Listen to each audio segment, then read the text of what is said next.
Russia's T-80 tank stocks are running low. The Omsktransmash plant, a key repairer of these vehicles, may soon be forced to change its line of work. According to OSINT researcher Jompy, the Russian plant Omsktransmash, which is the key enterprise for repairing Russian T-80 tanks, may face the need for emergency repurposing. The reason is that the stocks of T-80 tanks, previously removed from storage bases for restoration in the Russian Federation, are almost exhausted. Almost all of them were destroyed in Ukraine. The research data is commented on by military observer and former Israeli army officer Yigal Levin.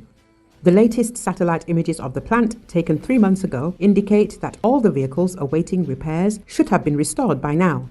However, there is no other place to bring in additional tanks for de-preservation and repairs. According to Jompy, it was the T-80 stocks that played an important role for the Russian armed forces in the early years of the war. These tanks, despite their age, were relatively modern, and most of them were returned to service. However, Russia now faces serious problems. With T-80 stocks depleted, Russia is forced to turn to older models of tanks, the technical condition of which is much worse. Many of the vehicles remaining at bases require much more time and money to restore. In some cases, repairs may simply be impossible. Levin stresses that this poses serious challenges for the Russian military. Tanks are a key element of military strategy, and their shortage could significantly weaken Russia's ability to conduct combat operations. According to experts, the plant's repurposing may be linked to the production of other military equipment or the repair of less modern tanks. However, this process will require significant investment and time, which will only add to the problems of the Russian military-industrial complex. T-80 tank situation highlights the depth of crisis facing the Russian military, experts say. It is worth understanding that although the Soviet Union produced thousands of these tanks, there are not so many of them left in storage, and it is an open question how many of them are used as spare parts, donors, and how many are generally subject to restoration or use as donors.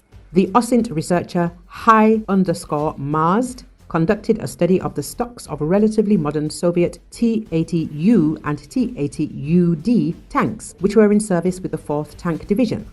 It was discovered that the possibilities of restoring the T-80U have been exhausted. There are several dozen of these tanks in warehouses, which are probably not suitable for restoration. The 4th Tank Division suffered significant T-80U losses at the beginning of the invasion, and at the moment these machines rarely appear in reports. Presumably the 1st Guards Tank Army, which is conducting combat operations on the front from Kupiansk to Svatovo, suffers from a significant lack of equipment, which partially explains the inability of the Russians to achieve success in this area, although the number of tanks, according to the deployed units, can reach more than 500 units.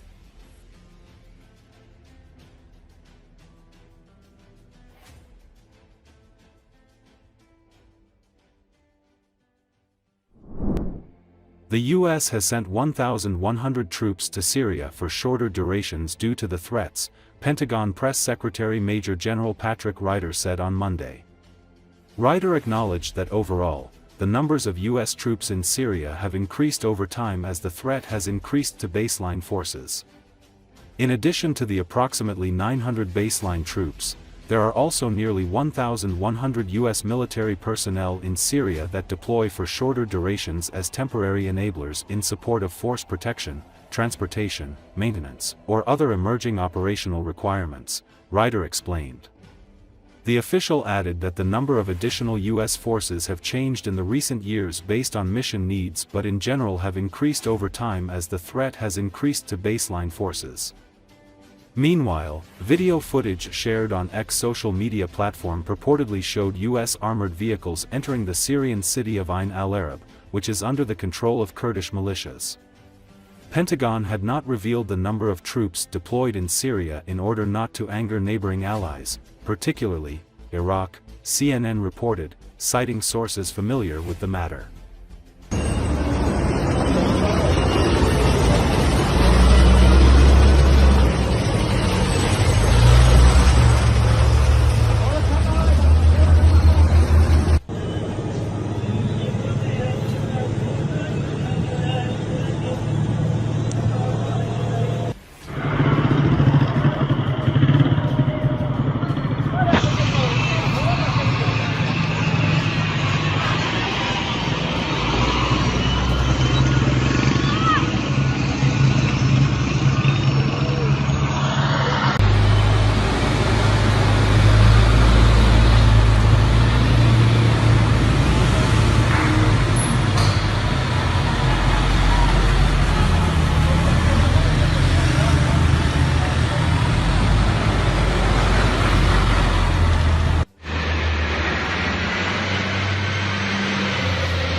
Hundreds of angry Syrian Christians held a protest march on Tuesday in Damascus after a Christmas tree was burned.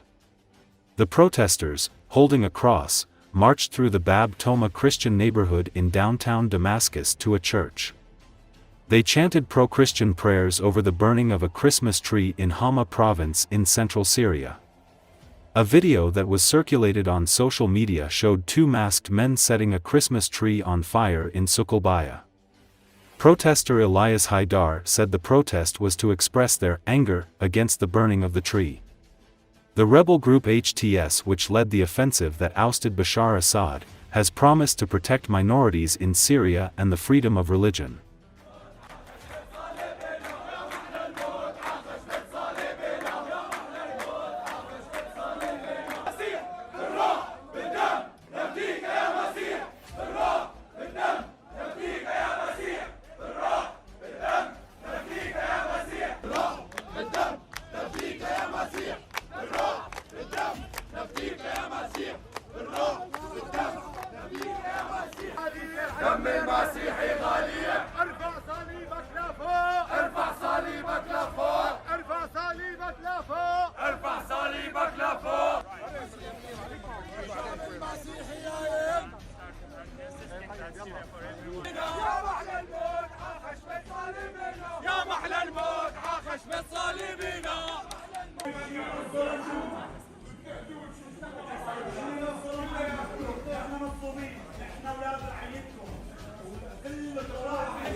فنحن هي كانت مسيرتنا اليوم تضامنا مع او زعل على اللي عم يصير من اعمال فرديه، ما يدعى باعمال فرديه كثيره بسلبيه حرق الشجره اللي هي حرق شجره رمز